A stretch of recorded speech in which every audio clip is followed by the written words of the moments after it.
ప్రతినిధిపై దాడి ఘటనలో నటుడు మోహన్ బాబు టీవీ9కి లిఖితపూర్వకంగా క్షమాపణలు తెలిపారు. ఈ సందర్భంగా ఆయన టీవీ9 యాజమాన్యానికి ప్రత్యేకంగా లేఖ రాశారు.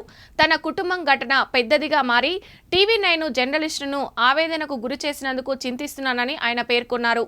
ఘటన అనంతరం 48 గంటల పాటు ఆసుపత్రి పాలు కావడంతో ఆ క్షణంలో గేటు విరగ్గొట్టి 30 మంది లోపలికి ఉరుక్కుంటూ వస్తుంటే సంఘ వ్యతిరేక శక్తులు వస్తున్నారేమో అని నేను ఆందోళనతో ఆ పని చేశానని పేర్కొన్నారు. ఆ రోజు ఆవేశంలో జరిగిన ఘటనలో జర్నలిస్టు గాయపడడం చాలా బాధించిందన్నారు. తన వల్ల జరిగిన ఇబ్బందికి క్షమాపణలు చెప్తున్నానని, టీవీ9 టీంకి, జర్నలిస్టు మిత్రుడు రంజిత్ కుటుంబానికి మనస్ఫూర్తిగా క్షమాపణలు చెప్తున్నానని పేర్కొన్నారు. మీకు, మీ కుటుంబానికి కలిగిన మనోవేదనకు చింతిస్తున్నానని మోహన్ బాబు తన లేఖలో తెలిపారు.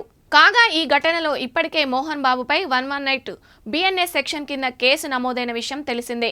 అలాగే లీగల్ ఒపీనియన్ తీసుకున్న పహాడీ షరీఫ్ పోలీసులు గురువారం ఆయనపై 109 సెక్షన్ కింద హత్యాయత్నం కేసు కూడా నమోదు చేశారు.